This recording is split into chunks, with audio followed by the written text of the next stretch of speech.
दोस्तों नमस्कार। संविधान में तो सब कुछ दर्ज है।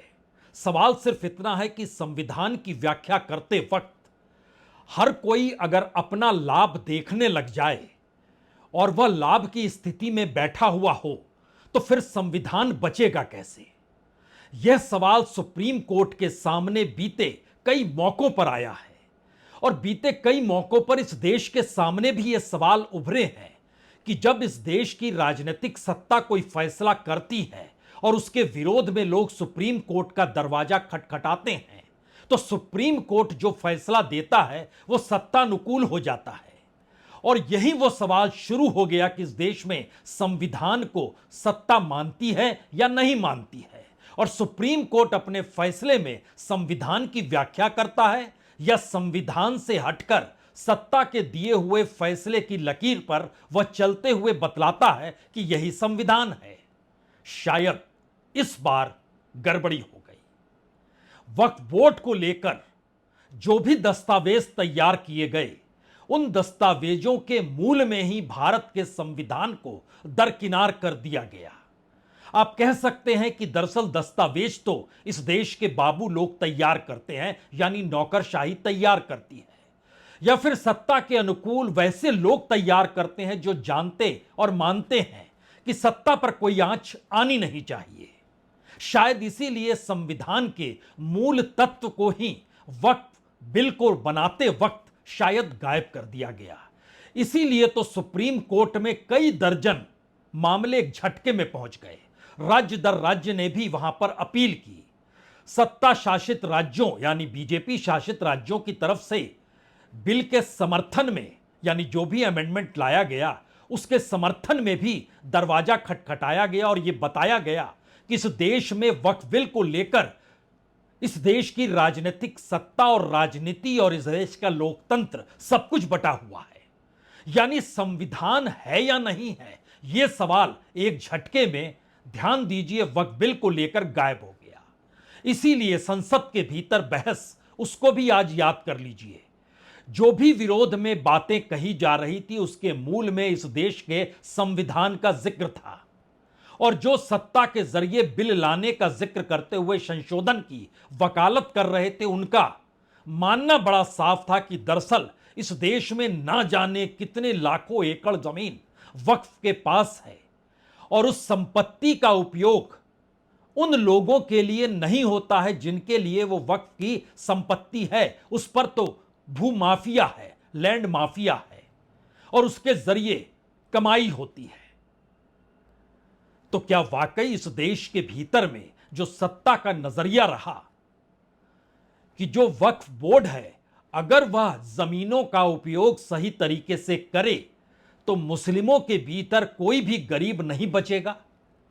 यह सवाल और जवाब ठीक वैसे ही है जैसे इस देश में कोई अगर पार्लियामेंट हाउस घूम डाले, कोई अगर प्रधानमंत्री के हवाई जहाज पर सवार हो जाए, कोई अगर प्रधानमंत्री के काफिले की गाड़ी में बैठने का सुकून पाले तो उसे लगेगा भारत कितना रईस है और इस रईसी को अगर इस देश के लोगों में बांट दिया जाए तो यहां के लोगों की माली हालत भी अच्छी हो जाएगी। लेकिन आप कहेंगे जी नहीं, प्रधानमंत्री तो एक प्रोटोकॉल के तहत है और फिर संविधान के जरिए प्रधानमंत्री को जो सुविधाएं मिलनी चाहिए वह तो समय काल आजादी के बाद से चली आ रही है। तो अगला सवाल यह भी होगा, इस देश में उसी संविधान ने तो धार्मिक स्वतंत्रता का जिक्र किया है। उसी संविधान के भीतर तो हर व्यक्ति, हर ऑर्गेनाइजेशन और हर धार्मिक संगठन को लेकर भी इस बात की लकीर खींची गई कि दरअसल उनके अपने मौलिक अधिकार भी मायने रखते हैं। तो सत्ता का नजरिया क्या हो और वक्फ बिल को लेकर सुप्रीम कोर्ट के दरवाजे पर जब बहस कल शुरू हुई तो शुरुआत में तो यही लगा कि खुद सुप्रीम कोर्ट हिल गया है और वो कह रहा है ये क्या बना रहे हैं आप कह रहे हैं कि अगर उसे मुस्लिम ऑर्गेनाइजेशन मान रहे हैं क्योंकि आप पसमानदा मुस्लिमों का जिक्र करते हैं कि उनकी बेहतर स्थिति हो जाएगी जब वो हमारे पास वक्फ बोर्ड की पूरी जमीन आ जाएगी, और दूसरी तरफ आप उसी मुस्लिम ऑर्गेनाइजेशन के मद्देनजर उसमें गैर मुस्लिमों की मौजूदगी चाहते हैं। यह बड़ा मुश्किल सवाल है। दूसरी बड़ी बात, मुस्लिम ऑर्गेनाइजेशन के भीतर में क्या आप किसी दूसरे धर्म के लोगों की मौजूदगी करवाकर उनके जरिए फैसलों को अपने अनुकूल करना चाहते हैं? और जिन्होंने भी वक्फ की जमीन दी, अगर उसके इतिहास को टटोलेंगे तो एक वक्त तो ऐसा भी था कि इस देश में कोई रजिस्ट्री नहीं होती थी, और एक लंबी प्रक्रिया अगर 100 बरस, 2 बरस, 300 बरस से चली आ रही है, तो क्या उन तमाम जगहों पर मौजूदा वक्त के कानून के तहत उसे देखा जाए, परखा जाए, या फिर अभी की परिस्थिति में लाकर खड़ा किया जाए? सुप्रीम कोर्ट के सामने संविधान है, संविधान की व्याख्या है, उस संविधान के भीतर वी द पीपुल है, और वी द पीपुल के तहत हर नागरिक के बराबर के अधिकार हैं। इसीलिए आज जब वक्फ बिल का जिक्र 1 घंटे तक बहस में चला, तो जो मूल मंत्र था जिसकी वजह से वक्फ बिल को तैयार करके लाया गया, उसकी उस ताकत पर ही सुप्रीम कोर्ट ने रोक लगा दी और कहा, देखिए कोई नियुक्ति आप नहीं करेंगे, देखिए कलेक्टर को यह हक आप नहीं देंगे कि वो जाकर किसी जमीन पर कहे कि देखिए यह विवादित जमीन है, इस पर फैसला हम देंगे। आप पुराने दौर में जो चीजें चली आ रही हैं उसको लेकर आप कुछ बदलाव भी नहीं करेंगे। तो कलेक्टर है, नियुक्ति है और जमीन है। इससे हटकर वक्फ बिल कहां पर टिकता है? और अगर नहीं टिकता है तो वक्फ बिल एक कानून की शक्ल में आ चुका है और वो दस्तावेज पर राष्ट्रपति के हस्ताक्षर हो चुके हैं। और शायद इसीलिए सुप्रीम कोर्ट जब इन बातों का कल जिक्र कर रहा था और आज की सुनवाई होनी थी, उसके बीच में इस देश के संसदीय मंत्री किरण रिजिजू ने क्या कहा था, पहले उसको सुन लीजिए, फिर हम आएंगे इस बात को लेकर कि दरअसल बिल तो है लेकिन अब वह सिर्फ कागज पर है, क्योंकि संसद के द्वारा पारित बिल को लेकर कोई रोक सीधी लगाई जाए, यह तो काम सुप्रीम कोर्ट नहीं करेगी। लेकिन सुप्रीम कोर्ट उस बिल में दर्ज उन प्रावधानों पर तो रोक लगा सकती है जिन प्रावधानों को लेकर आक्षेप है, आरोप है, संविधान की व्याख्या की गलत तरीके से परिभाषित करने की कोशिश है। तो पहले रिजिजू की बात सुन लीजिए, जरूरी है। उनका कहना था कि मुझे भरोसा है, इन्होंने ये बात कल कही थी, कल और आज के बीच में सुप्रीम कोर्ट दोनों परिस्थिति में आज खड़ा था और वो मानकर चल रहे थे कि आज फैसला आ जाएगा। लेकिन केंद्र सरकार की तरफ से गुहार लगाई गई कि 7 दिन का वक्त दीजिए। सॉलिसिटर जनरल ने वक्त मांगा, सुप्रीम कोर्ट ने कहा वक्त दिया। उसके बाद जो कुछ हुआ, उससे पहले किरण रिजिजू कल के तमाम सुनवाई के बाद और आज की सुनवाई से पहले कहते हैं, मुझे भरोसा है कि सुप्रीम कोर्ट कोई विधायी मामले में यानी लेजिस्लेटिव मैटर्स में दखल नहीं देगा। हमें एक दूसरे का सम्मान करना चाहिए। अगर कल सरकार न्यायपालिका में हस्तक्षेप करती है तो यह अच्छा नहीं होगा। यह वही किरण रिजिजू हैं जिन्होंने इससे पहले रिटायर्ड सुप्रीम कोर्ट के जजों को लेकर टिप्पणी की थी कि हमें चुनाव लड़ना पड़ता है, आपको नहीं लड़ना पड़ता है। तो जिम्मेदारी हमारी है, आपकी नहीं है। तो आइए एक एक परिस्थिति और एक एक पन्नों को खोला जाए। उससे पहले आज जब सुप्रीम कोर्ट में सुनवाई हुई तो उसके बाद बाहर निकलकर जो पूरे वकीलों की फौज वहां पर अलग अलग एप्लीकेशन के तहत मौजूद थी, उसमें से एक शख्स की आवाज सुनिए। अगली तारीख तक न तो काउंसिल में न वक्फ बोर्ड में कोई अपॉइंटमेंट जो संशोधित कानून है उसके अनुसार किया जाएगा।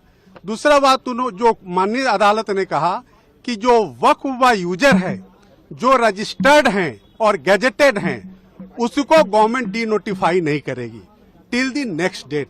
तो माननीय सर्वोच्च न्यायालय को जो रेस्पोंडेंट्स यानी कि भारत सरकार ने कहा कि हम डे टू डे सुनवाई के लिए तैयार हैं। आप पूरे मामले को, चूंकि यह पार्लियामेंट का कानून है, पार्लियामेंट के कानून को आप इस तरह से स्टे नहीं कर सकते हैं। और माननीय सर्वोच्च न्यायालय ने सॉलिसिटर जनरल ऑफ इंडिया के बात को माना है और उन्होंने संशोधन को स्टे नहीं किया है। सिर्फ उन्होंने उनके 2 पॉइंट पे सॉलिसिटर जनरल के बात को रिकॉर्ड पे लेकर के और अगली तारीख 5 मई मुकर्रर कर दिया है और 5 मई से इस मामले की सुनवाई शुरू हो जाएगी। अब अगली सुनवाई 5 मई को होगी। 7 दिन का वक्त केंद्र सरकार को दिया गया, आप जवाब तो दीजिए। उन 7 दिनों के बाद 5 दिन जो विरोध कर रहे हैं उनको भी कहा गया कि अगले 5 दिनों में आप भी जवाब दीजिए, यानी यह कुल मिलाकर 12 दिन हो गए। और आज की तारीख और उसमें 12 दिन और जोड़ दीजिए तो यह अप्रैल का महीना खत्म होने पर आ जाएगा।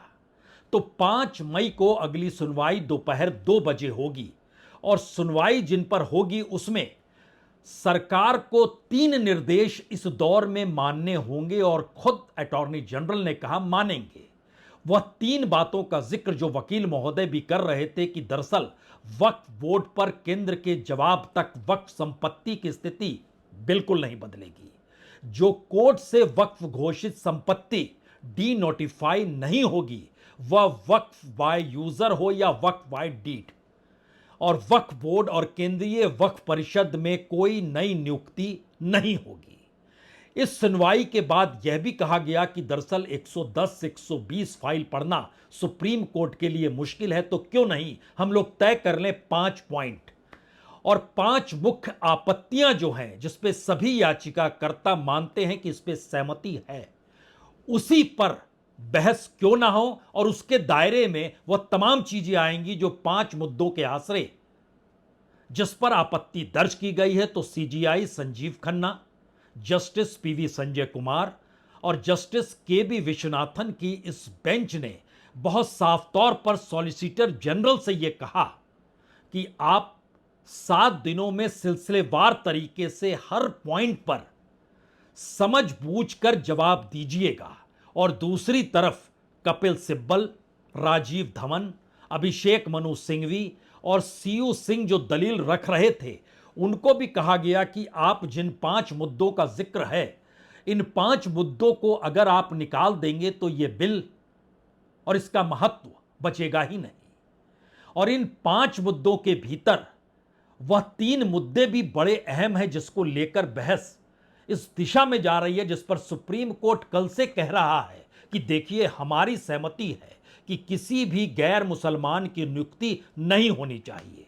जो मौजूदा वक्फ की संपत्ति है उसमें किसी तरीके की कोई कार्रवाई नहीं होनी चाहिए और जो अमल में अब आप नहीं लाएंगे उसमें खासतौर से वक्फ बाय यूजर जो है उसके तहत दरअसल यह होता है कि सरकारी अफसर जो कलेक्टर के तौर पर होगा वह तय करता है कि कोई संपत्ति सरकारी है या नहीं है, उस पर भी कलेक्टर अभी कोई कार्रवाई नहीं करेगा। यानी इन 3 मुद्दों के अलावे जो बड़ा सवाल था, एक रिलीजियस स्वतंत्रता का, एक मौलिक अधिकार का, और इन सवालों के बीच 2 बड़े मुद्दे इसलिए मायने रखते हैं क्योंकि जमीन और वक्फ के भीतर में गैर मुस्लिमों की नियुक्ति, ये 2 परिस्थितियां ऐसी थी जिसको लेके बड़ा पेच कल जब सामने आ रहा था और उस पर खुले तौर पर सुप्रीम कोर्ट ने जब इंडिकेट कर दिया कि देखिए यह सोच गलत है, तब केंद्र सरकार के कान खड़े हुए और आज सॉलिसिटर जनरल बिना उन दस्तावेजों के जो नियम से उन्हें आज लेकर पहुंचना था वो लेकर पहुंचे नहीं, बल्कि उन्होंने कहा कि हम सिलसिलेवार तरीके से जवाब देंगे। हमें लगता है यहां पर एक अतीत के बहुत सारे फैसले आपके जहन में होने चाहिए, वो चाहे इस देश में जासूसी कांड पेगासस ही क्यों ना हो, चाहे राफेल डील के जरिए इस देश में नेशनल सिक्योरिटी का मसला जो केंद्र सरकार तब उठा रही थी वही क्यों ना हो, चाहे महाराष्ट्र के भीतर गवर्नर की भूमिका उसको लेकर ही क्यों ना सवाल हो। केंद्र की सरकार की तरफ से सॉलिसिटर जनरल ने हमेशा वक्त मांगा है, लेकिन आज जो सुप्रीम कोर्ट ने एक अंतरिम आदेश के तहत इन 3 चीजों पर रोक लगाते हुए कहा कि जी नहीं, अब आपको कैटेगरली यह बतलाना होगा, तब एक क्षण के लिए बड़ा सवाल यह आया कि जेपीसी में लंबी बहस हुई, पार्लियामेंट के भीतर लंबी बहस हुई, और अब यानी आज जेपीसी के चेयरमैन जगदम्बिका पाल से जब पूछा गया, अभी भी आपको लगता है कि जो आपने लिखा था जेपीसी की फाइल में कि वहां पर गैर मुस्लिमों की नियुक्ति भी होनी चाहिए, तो अब आपका क्या मानना है? आज जो सुप्रीम कोर्ट ये सवाल उठा रहा है, इसके पहले भी सुप्रीम कोर्ट ने 2010 में रामराज फाउंडेशन बनाम यूनियन ऑफ इंडिया का सवाल उठा था, जिसमें सुप्रीम कोर्ट ने फैसला किया था कि Waqf board is not a religious body, ये एक एक कानूनी संस्था है जो वक्फ की प्रॉपर्टी के रखरखाव को देखती है कि समय समय पे हाई कोर्ट और सुप्रीम कोर्ट ने फैसला किया है कि ये रिलीजियस बॉडी नहीं है, तो इसलिए धार्मिक स्वतंत्रता में कोई हस्तक्षेप नहीं है। ये तो वक्फ की प्रॉपर्टी के रखरखाव करने वाली, तो इसमें एडमिनिस्ट्रेशन के भी लोग रहेंगे, इसमें और भी रहेंगे, तो इसलिए जब कोई प्रशासनिक बॉडी है तो उसमें मुस्लिम या नॉन मुस्लिम बिल्कुल रखना वाजिब है। तो जेपीसी के चेयरमैन जगदम्बिका पाल, जिन्हें इस मामले में लीडर बनाया गया था, उनकी सोच अभी भी इस तरीके की निकल कर आ रही है। लेकिन बड़ा महत्वपूर्ण है कि आज सुप्रीम कोर्ट में पहले 1 घंटे की जो सुनवाई हुई, उसमें सॉलिसिटर जनरल मेहता ने बहुत साफ तौर पर कहा कि हम 7 दिनों के भीतर एक संक्षिप्त जवाब दाखिल करना चाहते हैं। जरा अक्षर यानी अक्षर दर अक्षर आप जरा सुनिए और समझने की कोशिश कीजिएगा। और उसके बाद उन्होंने सुप्रीम कोर्ट को आश्वासन दिया कि अगली तारीख तक जो 2025 अधिनियम के तहत बोर्ड और परिषदों में जो नियुक्ति का जिक्र था, कोई नियुक्ति नहीं होगी, ये सरकार कह रही है। उन्होंने यह भी आश्वासन दिया कि अधिसूचना या राजपत्रित द्वारा पहले से घोषित उपयोगकर्ता द्वारा वक्फ सहित वक्फ की स्थिति में कोई बदलाव नहीं किया जाएगा। और चूंकि 7 दिनों के भीतर यह सब कुछ दाखिल होना है और जवाब 5 दिनों के भीतर आना है, तो ऐसे में चीफ जस्टिस ने कहा कि दरअसल 5 रिट याचिकाएं न्यायालय के सामने आएगी और हमने बहुत मथा है कि 5 मुद्दे ऐसे हैं जिन पर अब चर्चा, बहस और फैसला होना चाहिए। और इसीलिए हम नाम का उल्लेख नहीं करेंगे, लेकिन हम यह जरूर कहा जाएगा कि इन वक्फ संशोधन अधिनियम यानी एक नोडल अधिकारी भी नियुक्त किया जाए और इसके जरिए ही पंजीकृत वक्फ भी वक्फ है या घोषित वक्फ भी वक्फ है, इन सब चीजों को लेकर पुरानी स्थिति जस की तस अभी चलेगी। यानी एक ऐसी परिस्थिति निकल कर आई जिसमें पार्लियामेंट से पास कानून और उसके बाद सुप्रीम कोर्ट का संविधान के तहत उन दिशा में उस बातों को रखना, यह दरअसल मौजूदा वक्त में सुप्रीम कोर्ट की उस बहस को दिखलाता है जिसमें सुप्रीम कोर्ट ने पिछले दिनों राज्यपाल या राष्ट्रपति तक को एक निर्देश दिया था और उस निर्देश के लिए उन्होंने कॉन्स्टिट्यूशन का ही सहारा लिया था और इस मामले में भी कॉन्स्टिट्यूशन का ही सहारा लिया जा रहा है। और यह बड़ा महत्वपूर्ण इसलिए है क्योंकि आर्टिकल 142 दरअसल सुप्रीम कोर्ट को यह अधिकार देता है कि वह कंप्लीट जस्टिस करने के लिए कोई भी आदेश, निर्देश या फैसला दे सकता है, चाहे वह किसी भी मामले में हो। इसीलिए ध्यान दीजिए, जब राज्यपालों को निर्देश दिया गया, जब राष्ट्रपति से कहा गया कि आप 3 महीने से ज्यादा वक्त तक किसी बिल को नहीं रख सकते और अगर आप रखेंगे तो आपको जानकारी देनी होगी कि आप ऐसा क्यों कर रहे हैं। यह महत्वपूर्ण इसलिए कहीं ज्यादा हो चला है कि सुप्रीम कोर्ट ने इस आर्टिकल का जिक्र इससे पहले किसी भी मामले को लेकर जो केंद्र सरकार के फैसलों के खिलाफ सुप्रीम कोर्ट का दरवाजा खटखटाया गया, उसमें इस बात का जिक्र नहीं किया गया। यह पहली बार है कि आर्टिकल 142 के तहत सुप्रीम कोर्ट ने राष्ट्रपति तक को निर्देश दे दिया और उस पर उपराष्ट्रपति धनखड़ साहब ये कहने लग गए कि दरअसल ऐसा लगता है कि आर्टिकल 142 के तहत जो सुप्रीम कोर्ट को विशेष अधिकार मिला है वो लोकतांत्रिक शक्तियों के खिलाफ 24 गुना 7 यानी 7 दिन 24 घंटे उसके पास एक न्यूक्लियर मिसाइल बन गया। ये देश के उपराष्ट्रपति कह रहे हैं कॉन्स्टिट्यूशन की आर्टिकल 142 से मिले अधिकारों को लेकर जो सुप्रीम कोर्ट के पास है। यानी टकराव की स्थिति कितनी जबरदस्त है मौजूदा वक्त में सुप्रीम कोर्ट की संविधान की व्याख्या करने के अधिकार और एक चुनी हुई सत्ता का संसद के भीतर अपने बहुमत को लेकर कुछ भी करने की परिस्थिति से गुजर जाने की सोच। और शायद इसीलिए अभिषेक मनु सिंघवी हालांकि जिरा भी कर रहे हैं सुप्रीम कोर्ट के भीतर में और वह कांग्रेस से भी जुड़े हुए हैं, पार्लियामेंट्री भी हैं। जब आज उनसे पूछा गया तो उन्होंने बहुत शानदार तरीके से बताया कि ये कैसे कुल मिला के असंवैधानिक तौर पर यह पूरी पहल हो रही है। Friends, this is not reform. It is retaliation in the guise of reform. It is retaliation meticulously scripted, strategically timed, and constitutionally questionable. This is not about improving institutions. This is about infiltrating them, controlling them, and closing them. दरअसल अभिषेक मनु सिंघवी इस बात की जानकारी ये कहते हुए दे रहे हैं कि आखिर कॉन्स्टिट्यूशन और कॉन्स्टिट्यूशन के तहत मिलने वाले अधिकारों को दरकिनार करते हुए कैसे इस वक्त बिल को लाया गया। लेकिन आज की चर्चा और पार्लियामेंट के भीतर की चर्चा में एक समानता तो है। विपक्ष संसद में लगातार सरकार से कह रहा था आपको किस बात की जल्दबाजी है और जल्दबाजी क्यों कर रहे हैं। इस देश में तमाम जो भी इससे जुड़े हुए लोग हैं उनसे बातचीत तो कीजिए। लेकिन सरकार अपनी मदहोशी में रही और वो कहती रही ऐसा कुछ नहीं, हमने बड़ी पूछताछ की। और पिछले दिनों हिसार में जब बाबा साहब अंबेडकर को याद करते हुए प्रधानमंत्री मोदी ने कहा कि दरअसल हमारे पास हजारों लाखों की तादाद में जानकारी आई कि ऐसे ऐसे मुश्किल हालात वक्फ के साथ हो रहे हैं, तो हमने सोचा इस कानून की दिशा में बढ़ा जाए। और आज सुप्रीम कोर्ट के भीतर सरकार की तरफ से मौजूद सॉलिसिटर जनरल को यह कहना पड़ा कि दरअसल आपको कुछ दस्तावेजों की आवश्यकता होगी, मुझे रिकॉर्ड पर सामग्री रखने की अनुमति तो दीजिए। एक सप्ताह के भीतर कुछ नहीं बदल सकता है। और एक सप्ताह तो दूर, एक दिन भी पार्लियामेंट के भीतर सरकार विपक्ष को देने को तैयार नहीं थी।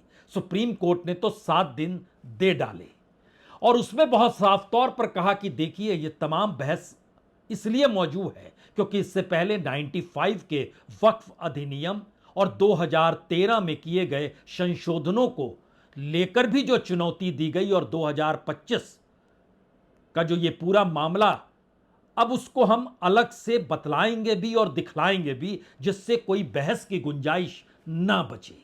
और शायद यही वो वजह है जो उसका जिक्र सुप्रीम कोर्ट आर्टिकल 124 के तहत बार बार कर रही है। और चीफ जस्टिस ने आज यह भी कहा कि अगर 1995 के अधिनियम के तहत जो भी पंजीकरण हुआ है तो उन संपत्तियों को नुकसान नहीं पहुंचाया जा सकता है। और हम कह रहे हैं कि कार्यपालिका निर्णय लेती है और न्यायपालिका निर्णय लेती है। बोर्ड या काउंसिल की नियुक्ति इस दौर में नहीं होगी और इन सब के बीच जो सुनवाई होगी वह एक लिहाज से पूर्ण जस्टिस की दिशा में बढ़ेगी। और शायद इसीलिए AIMIM के नेता असदुद्दीन ओवैसी जब बाहर आए तो वो खुले तौर पर उन्होंने भी उन्हीं बातों को दोहराने की कोशिश की कि देखिए ये एंटी कॉन्स्टिट्यूशनल है, संविधान विरोधी बिल है। पूरे उस बिल को उस एक्ट को अनकॉन्स्टिट्यूशनल मानते हैं और ये आर्टिकल 25, आर्टिकल 26, 14 और 15 और 29 का ग्रेव वायलेशन है। ये हम पहले से ही बोल किया है और आज फिर आपके सामने रिपीट कर रहा हूँ। The supreme court has said that the central Waqf council and the state Waqf boards will not be constituted. Waqf by user cannot be deleted. Now there are other provisions also which we as a party have come to the Honorable Supreme Court that calling it unconstitutional.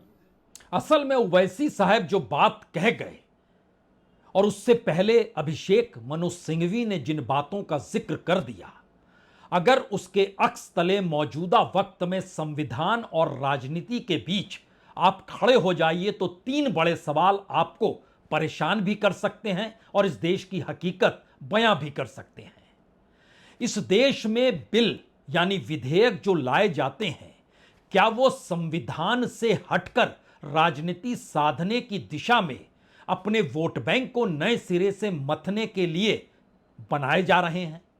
ये पहला सवाल है। दूसरा सवाल, क्या भारत की राजनीति मौजूदा वक्त में इतनी ताकतवर हो चुकी है जहां पर वह संविधान की ताकत को भी दरकिनार करे और उसी के अनुकूल इस देश की न्यायपालिका भी चल पड़े? क्या सरकार को इस बात का भरोसा रहा है? और इसीलिए अतीत के कई फैसले और इस देश के पूर्व चीफ जस्टिस भी पार्लियामेंट में रिटायरमेंट के चंद दिनों के बाद पहुंच गए। और यह सवाल बड़ा होता चला गया कि इस देश की सत्ता ने जो भी निर्णय लिए, इस देश के पूर्व चीफ जस्टिस जो भी फैसला दे रहे थे, वो सत्ता से प्रभावित था या मौजूदा वक्त की परिस्थिति में सत्ता के बगैर आप रिटायरमेंट के बाद भी रह नहीं सकते हैं, कुछ ऐसी परिस्थिति बना दी गई। ये दूसरा सवाल है। तीसरा सवाल है, अगर कॉन्स्टिट्यूशन के भीतर कॉन्स्टिट्यूशन सुप्रीम कोर्ट को भी यह ताकत दे रही है, तो इससे पहले यह ताकत कहां गायब थी? और क्या इसकी गारंटी अभी भी ली जा सकती है कि जब 5 मई से पूरी चर्चा शुरू होगी, उस दौर में महत्वपूर्ण यह भी है कि मौजूदा चीफ जस्टिस संजीव खन्ना 12 मई को रिटायर हो जाएंगे। 13 मई को इस देश में नए चीफ जस्टिस आएंगे, जस्टिस BR किदवई, जो कि चीफ जस्टिस ऑफ इंडिया होंगे 7 महीने के लिए।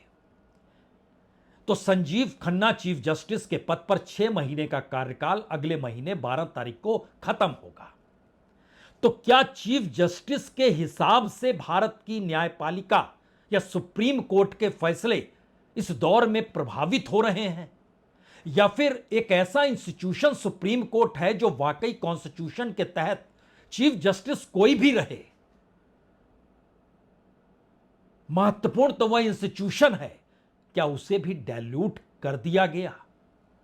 ठीक वैसे ही जैसे एक वक्त इंदिरा गांधी प्रधानमंत्री बनी तो लगा वो सबसे अलग है, और इमरजेंसी लगी तो लगा और ज्यादा अलग है, और 2014 में जब प्रधानमंत्री नरेंद्र मोदी बने तो उनके फैसलों से यह देश बार बार प्रभावित होता चला गया और स्थितियां नाजुक भी होती चली गई, लेकिन वह प्रधानमंत्री के तौर पर बिल्कुल और सबसे अलग खुद को दिखाने में लग गए।